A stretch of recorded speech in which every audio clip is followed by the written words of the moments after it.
बिस्मिल्लाहिर्रहमानिर्रहीम। अस्सलाम वालेकुम स्टूडेंट्स, कैसे हैं आप लोग? ठीक ठाक हैं, खैरियत से हैं।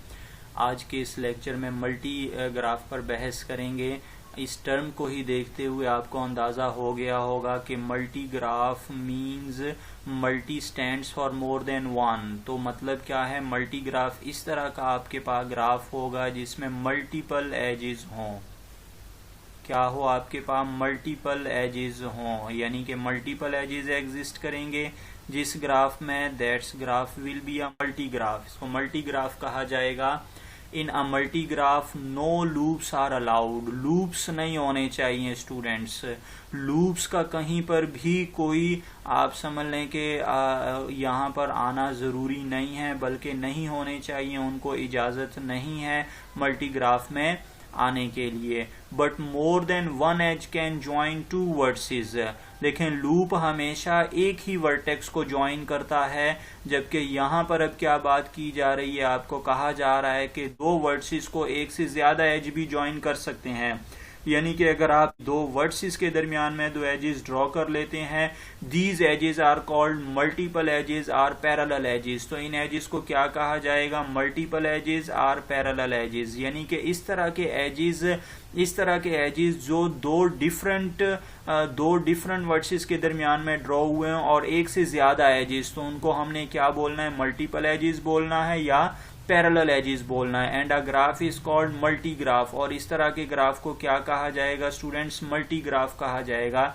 इस तरह का ग्राफ के जिसमें आपके पास पैरेलल एजेस मौजूद हो या मल्टीपल एजेस मौजूद हो, लूप्स ना हो। जब हमने पैरेलल एज कह दिया तो that means there is no loop, तो लूप मौजूद ना हो।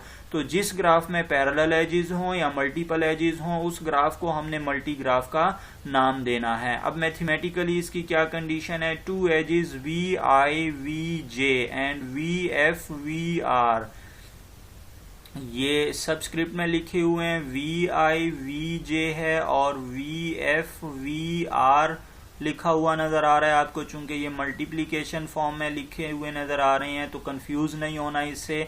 ये सबस्क्रिप्ट में लिखे हुए हैं, मैंने लिख दिए हैं यहाँ पर।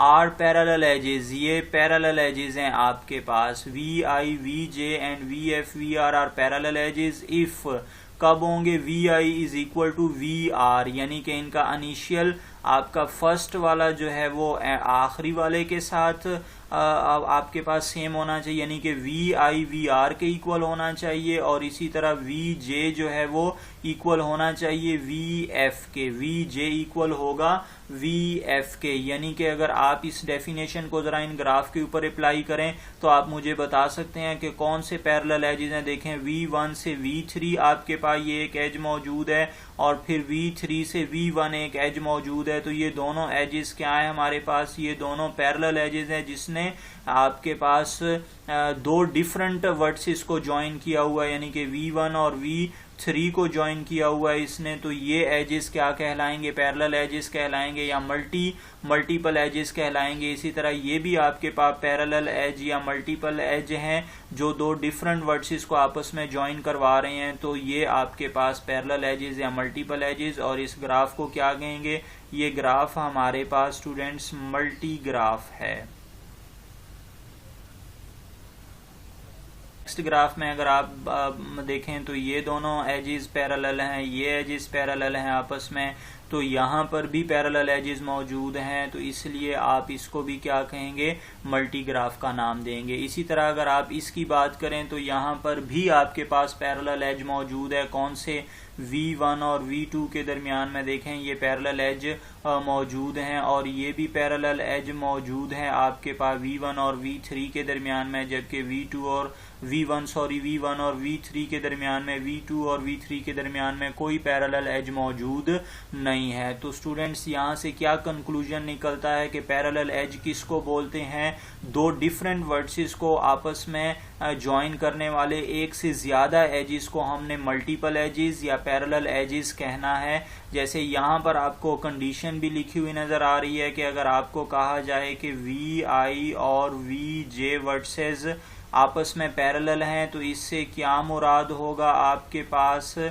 इससे मुराद ये होगा कि वी आई और वी जे, ये वी आई आपका जो है वो वी आर के इक्वल होना चाहिए और वी जे वी एफ के इक्वल होना चाहिए, यानी कि आपका एक एज वी आई से स्टार्ट, आपका एज जो है वो वी आई से स्टार्ट होना है ये वाला, और ये वाला एज वी आर से स्टार्ट, यानी कि इसका स्टार्टिंग पॉइंट और इसके एंडिंग पॉइंट दोनों क्या होने चाहिए, सेम होने चाहिए। जैसे अगर आप इसकी बात करें, ये V1 है और ये V3 है आपके पास, तो ये दोनों एजेस कब आपस में इक्वल होंगे, जब इन दोनों के आपस में ये स्टार्टिंग और एंडिंग पॉइंट आपस में इक्वल हो, यानी कि वी आई आपका वी, आप अगर इस कंडीशन को रहने दें तो कोई इतना हर्ज नहीं है, बस जस्ट आप लोग अपने माइंड में रखें कि जब भी दो वर्ड्स के दरमियान में एक से ज्यादा एजेस मौजूद होंगे तो आपने उसको क्या बोलना है, मल्टी ग्राफ बोलना है, या मल्टीपल एजेस या पैरेलल एजेस आपने कहना है, और उस ग्राफ को आपने मल्टी ग्राफ का नाम देना है। उम्मीद करता हूं आप लोगों को ये टर्म समझ आ गई होगी, ये वीडियो आप लोगों को पसंद भी आ गई होगी, तो इसको लाइक करें, शेयर करें, कमेंट करें और दोस्तों के साथ भी ज़रूर शेयर करें। अल्लाह हाफिज़।